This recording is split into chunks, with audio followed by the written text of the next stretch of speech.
call me Crazy Joe, but now they can call me Batman. What up? Welcome back once again to the Necro Zoo. I am Bones. And in this one, let's go ahead and add one more figure to my McFarlane DC Multiverse collection. Now today we will be taking a look at Gladiator Batman. Now this is basically a character from the sort of Dark Knight Metals side of the DC Multiverse. So I don't really know too much about him. I do know that there's actually supposed to be versions of various other heroes like Wonder Woman, Superman, The Flash, in this kind of like Gladiator style armored versions of the characters. This is because they are trapped by Mongol and they are on the war world and they have to fight, whoever Mongol puts them up against. So it does sound rather interesting. I don't know if you'd want to look it up and check into it, but I'm just going up basically on the figure. Now he does look pretty metal in the packaging, but let's go ahead and take a closer look at him. But first, he does come with your standard black DC Multiverse stamp. Now, of course, these are not really needed, but sometimes they do come in useful. He also comes with his data file card. On the front, you do have some source material from the Dark Knight's metal. And on the back, you do have some information. It all has to do with the toy maker and Mongol, and I think that like kind of Zord that they build. It all, it's all in a crazy story, but it sounds pretty interesting, but we'll add this to the collection. Now he does come with one accessory, and that is his battle axe. Pretty nice looking axe, although the handle does look pretty plain, but it does have a lot of sculpted out texture. And the blade has also some engraving in it that gives it a little bit of detail. So pretty nice accessory to go with your Gladiator Batman. But let's go ahead and take a closer look at him. Now, first impressions, there's just tons of detailed sculpt work on this figure.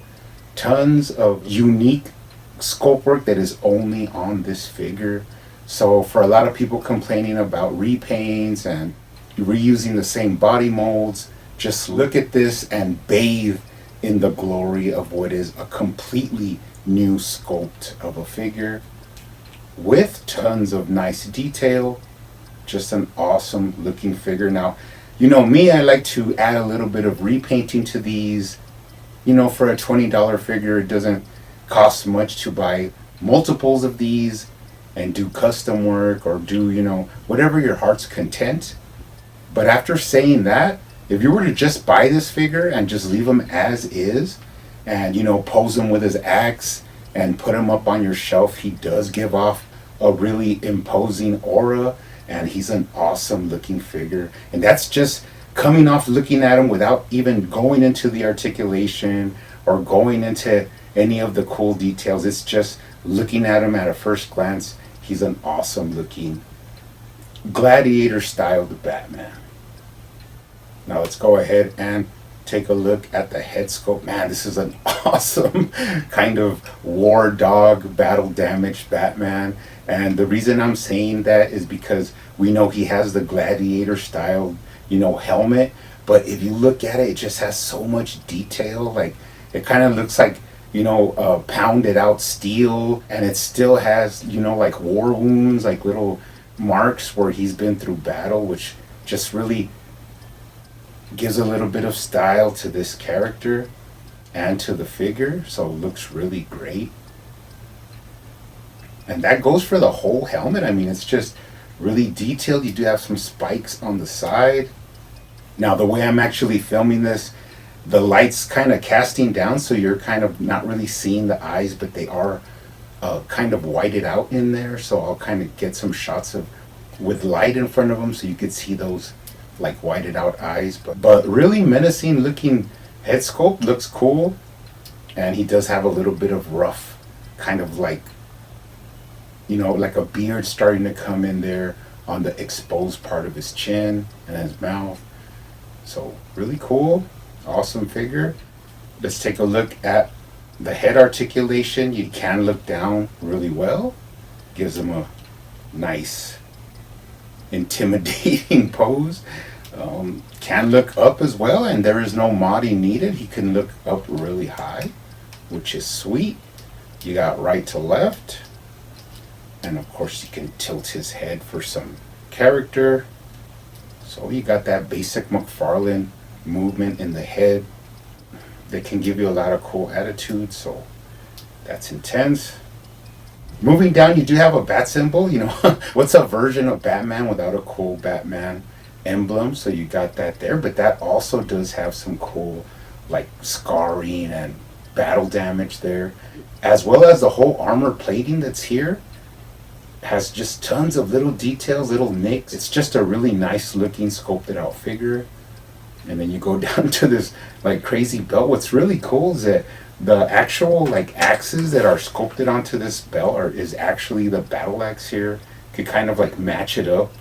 So that's just a cool little attention to detail by the folks at McFarlane. Let's take a look at the waist articulation. You do have side to side at the waist, and you got a lot of nice range there. The actual upper torso does touch the belt on each side. Then you have that tilt-a-whirl at the waist, and it's actually really smooth, moves a lot, gives you a lot of range. You got a lower waist swivel, upper chest swivel, and you actually do have a really nice, impressive crunch. Now I'll show it to you here. You could start just normally like that, and you'll see as they actually collapse down upon themselves, and then the upper torso pretty much touches the belt there. So that's a really nice advancement in the torso crunch. A lot of the newer figures, have crunch, so that's something that I don't really harp on a lot anymore, because they have pretty much, for most figures, corrected that problem.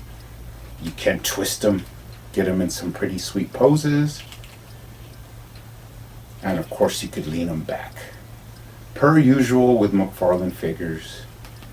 Let's take a look at the shoulders. You do have the socket and bushing style shoulder movement there. A lot of range, a lot of movement, and it actually covers up that gap between the actual shoulder and the socket. You do have up and down, front to back.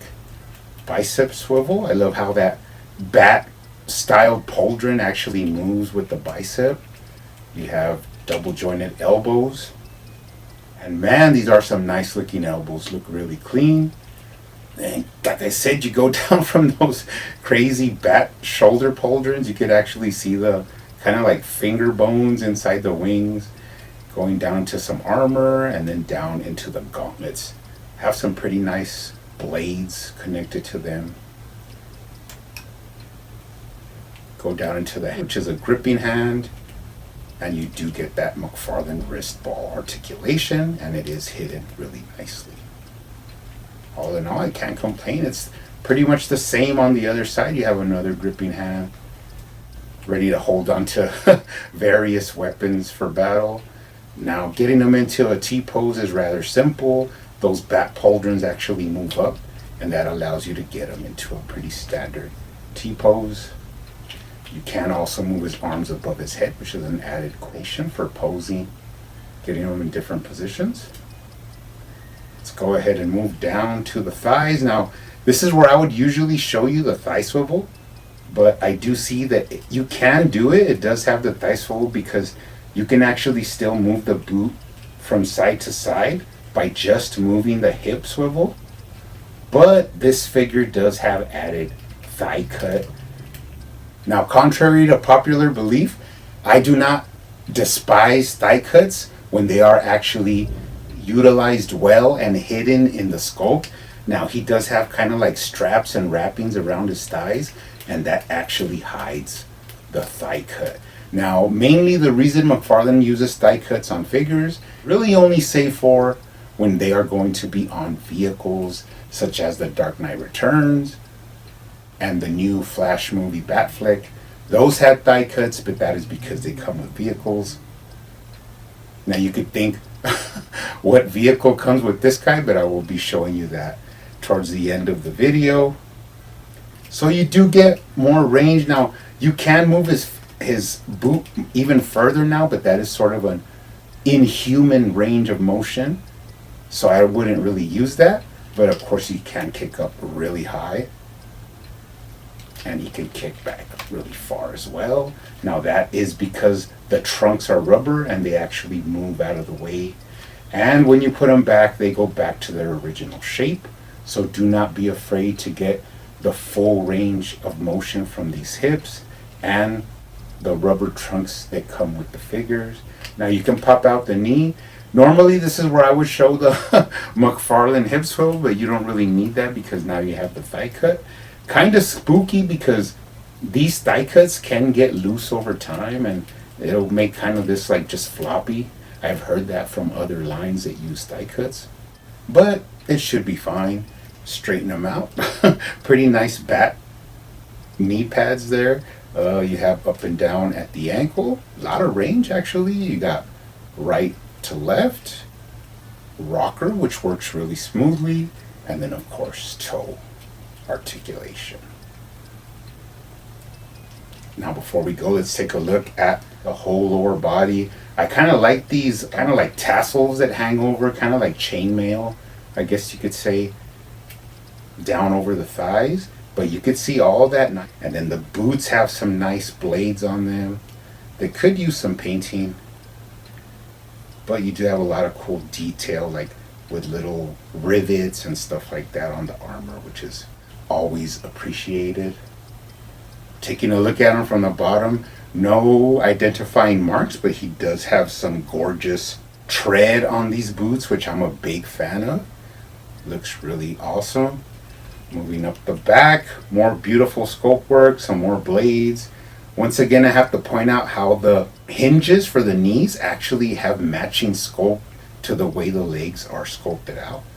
Going up to the back, you got the back of the belt, and then underneath this cape. Now the cape is pretty soft, but it does have some stiffness to it.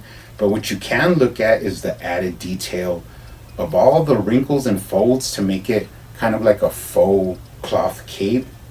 But it is stylized to be flowing in one direction. But I don't mind it, and also I actually bought multiples of these figures because one will be riding a vehicle. So all in all, in the end, he's a really impressive figure just on his own without having to think about anything else. Just a really nice piece of shelf candy for your collection. Now, of course, his battle axe slips right into his hand. You can get it in there. It's basically one of the easier battle axes that I've had to put into a hand. And it actually suits him perfectly. And I really like the way it looks in his hand. Just an awesome, awesome figure. Now, of course, you know me. I had to buy multiples of this guy. I did buy one more to actually keep in the box for my unopened DC Multiverse McFarlane collection. And then I also bought one more because I have actually been planning this since before this figure was actually shown, because ever since the Joker Dragon came out, I bought one anticipating to have one of these to actually sit on my Joker Dragon. Now, if you've seen me show the collection before, you always see the Joker Dragon up there suspended, but never with a rider. But of course I bought a third one of these specifically to go on the Joker Dragon. Now, I did repaint his battle axe. I just felt like it didn't have a lot of, life to it. So I added some like kind of auburn red grips to the handle, but I did leave a little bit of the accent. And then I added a more silver paint that I also used on the armor, but it kind of matches up a little bit with the original axe. But what is different is that when I painted his armor with that shiny silver, you can tell the difference between my repainted one and the original release. The original release is more of like a gunmetal kind of silver, like darker iron silver, while the one I repainted is a higher, more shinier, reflective silver. And I did go ahead and do the whole upper chest and the rings of the armor, the lower underneath the crunch there I also painted, and then also the belt, and underneath the shoulder pauldrons, and of course the helmet. Now when you put the two helmets together side by side, you can actually see the big difference in the paint. And of course this guy is the one that I will be going and putting up on my Joker Dragon. Now I didn't know this before, but there is like a plug of one of the scales of the Joker Dragon that you actually pop out, and that allows you to sit your Gladiator Batman on back of him. Now it is a little bit off scale. That Joker Dragon could have been a little bit bigger, but for my purposes for display, it actually fits fairly well. Now there is also another way you could display him on the actual Joker Dragon, and that is the way it looks on the box, which is actually with like a big torch. So that's another alternate way that you can actually display him. I do have this big torch if I decide to display him like that. Now another figure that I thought would look really good with this Gladiator Batman was the Gladiator Superman, but this is from a different storyline. This is actually from Future State. But as you can see, you could kind of see them like battling each other. This is kind of like a savage style Superman and, your barbaric Batman. But anyways, really fun figure. He looks really awesome. I mean, just for a display piece, even alone, he looks really, really great.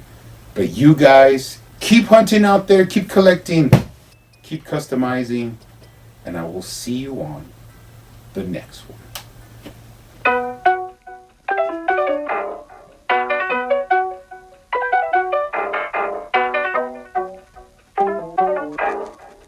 Call me Crazy Joe, but now they can call me Batman.